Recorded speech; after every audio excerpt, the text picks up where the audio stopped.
हम परिवार संचालन की भविष्य की व्यवस्था करते हैं, हमारे बेटे क्या खाएंगे क्या पिएंगे। ये काम तो भगवान प्रारब्ध से सभी का करते हैं, पर वास्तविक काम तो कौन करेगा, इस विषय पर विचार करना चाहिए। इतनी बात इसलिए कहते हैं, हम लोग अपने अपने स्वार्थ में इतने डूब गए, विशेष करके हम हिंदू कहलाते हैं। हमारी कई कमजोरियां, इनको देखना चाहिए। जैसे हमारे शरीर में कहीं भी यदि कोई बीमारी है, कहीं फोड़ा है, फुंसी है, तो उस फोड़ा फुंसी को दूर करने के लिए प्रयत्न किया जाता है। ऐसे ही हमारे धर्म में कुछ कमियां आ गई। एक तो हम अपने धर्म का पालन नहीं करते, हमारे ही धर्म के हम हिंदू लोग मजाक उड़ाते हैं।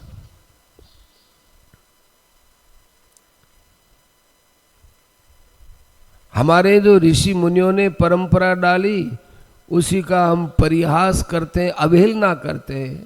बड़ा भारी दोष लग रहेगा। हमारे ऋषियों ने कहा चोटी रखा करो, तो हम लोग आज चोटी नहीं रखते। हमारी भारतीय वेशभूषा, हिंदू की वेशभूषा धीरे धीरे समाप्त हो गई और दूसरी वेशभूषा हमारे शरीर पर आकर चढ़ गई, हावी हो गई। ऐसे होते होते अभी इतना काम खराब हो गया,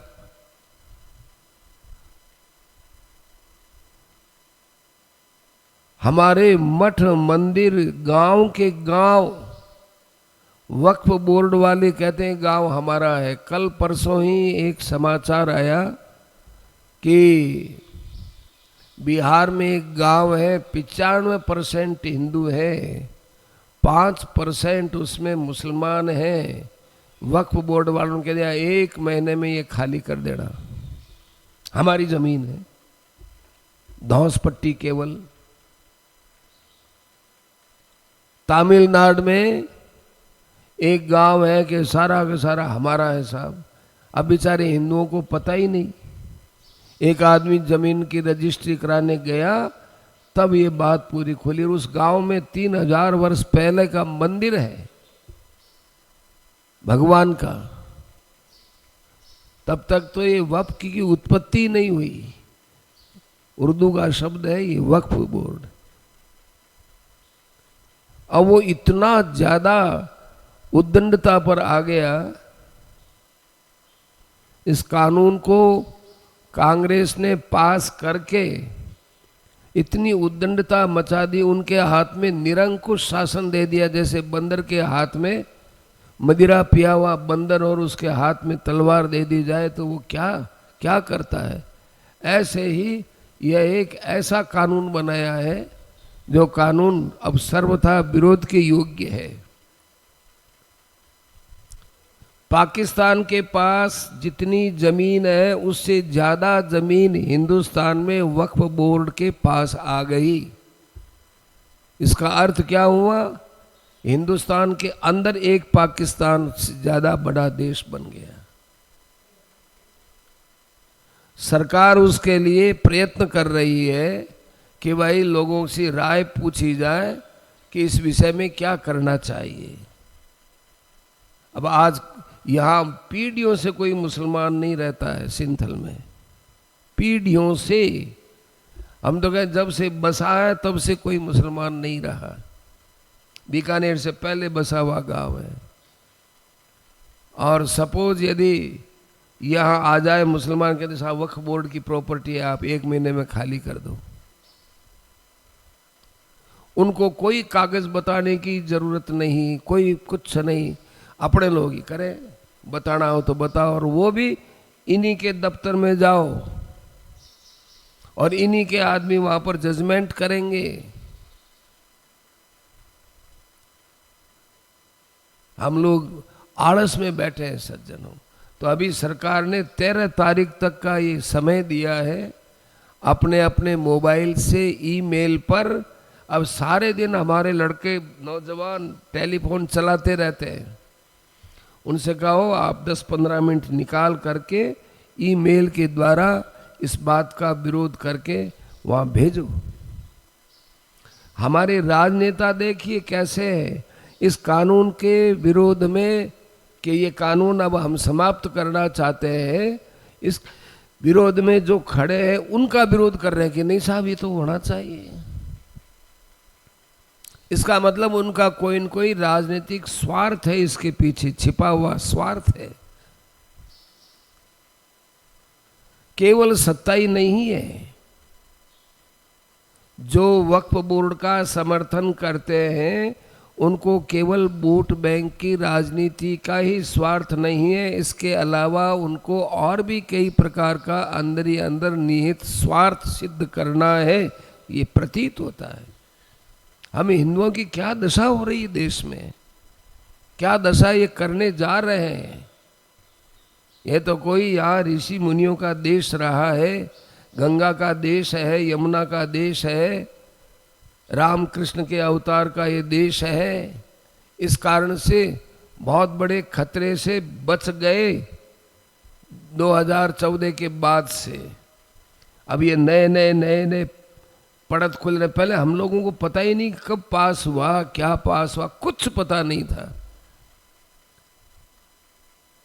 अब ये सब बातें निकल निकल करके आ रही हैं, नया नया ज्ञान उतारे, इतना हमारे साथ षड्यंत्र किया। अब अपने लोगों को कहते हैं कि आप लोग इसमें भेजिए,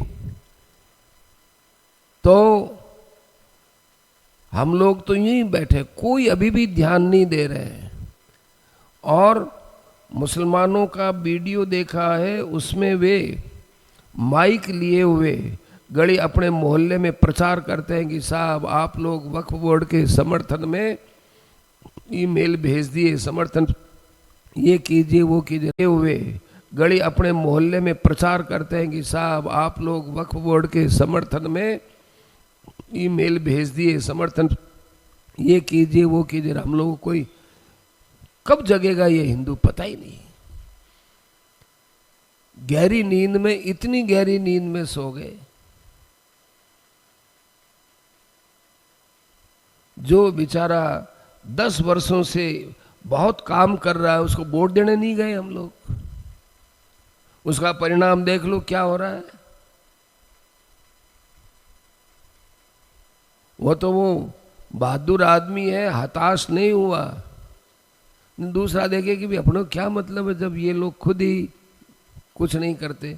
गर्मी पड़ रही है, थोड़ा मस्ती करिया में, सैर सपाटा करिया में, चुनाव यार क्या है, चुनाव में जीत जाएंगे। वो ये नहीं देखते कि अगले आदमियों की क्या सोच है, विधर्मियों की क्या सोच है।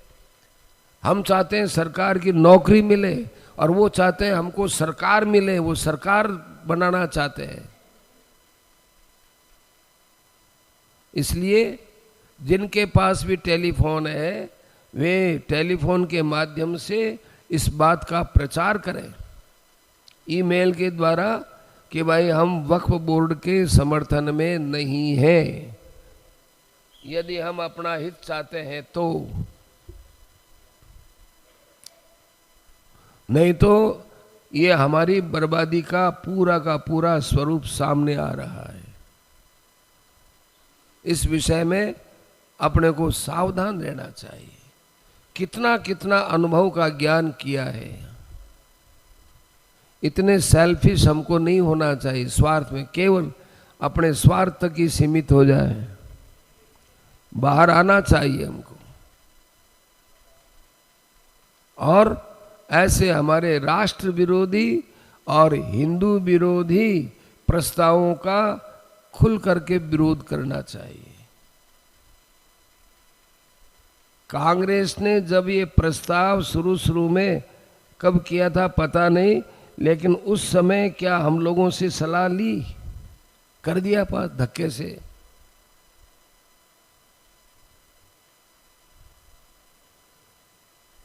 अब ये सलाह ले रहे हैं, इसलिए ले रहे हैं कि वो बता सकें, कह सकें कि हमारा देश क्या चाहता है।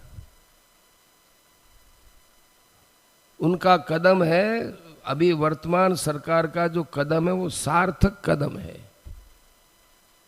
देश का हित है, धर्म का हित है, हिंदू धर्म का हित है, और नुकसान किसी का नहीं है। नुकसान किसी का नहीं है। इसलिए सज्जनों, सजग होना चाहिए। सजगता हम लोग ला नहीं रहे हैं। आलस्य में, प्रमाद में, अपने स्वार्थ में हम लोग डूबे हुए हैं, और कुछ जातियों का कारण है। जातियों का इतना बड़ा अब ये हमारे यहाँ देश के अंदर ये कमजोरी का कारण बन गया। हिंदू समाज जातियों से बड़ा बर्बाद हुआ है। इस आदमी को टिकट दे दिया, ये आदमी इस जाति का है, अब चाहे न्याय हो अन्याय हो, अब हम तो इसके विरुद्ध जाति वाले को वोट देंगे साहब। हमारी जाति का नहीं, हमारी जाति। जाति देखो, जहां जाति देखनी होती है वहां देखते नहीं, जहां नहीं देखनी होती है वहां देखते हैं। शादी में जाति देखो। शादी विवाह का प्रसंग हमारे शास्त्र के अनुसार जाति में ही करना चाहिए। वहां आपस में विजातीय प्रेम कर लेते हैं और फिर कहते हैं कि क्या एक ब्राह्मण है, वो यदि वेश्य की लड़की से प्रेम करता है तो क्या अर्थ है उसमें? भाई शास्त्र की आज्ञा नहीं है वहां शास्त्र की आज्ञा नहीं है। जहां शास्त्र की आज्ञा हो वहां पर हम लोगों को उस विधि से करना चाहिए। लेकिन जहां राष्ट्र की बात आती हो वहां ऐसा नहीं करना चाहिए। इसलिए सभी से बड़ा विनम्र निवेदन है, अपना अपना कर्तव्य समझें, जीवना अपना अपना कर्तव्य समझें कि हम लोग इस विषय का खुल करके विरोध करें। और जो भी कोई राष्ट्र विरोधी बात हो और जो कोई हमारे धर्म के विरोधी, सनातन धर्म के विरुद्ध बात हो, उसको हमें बड़े पुरजोर समर्थन के साथ विरोध करना चाहिए। यही सबसे विनम्र निवेदन है। संतों ने यही किया।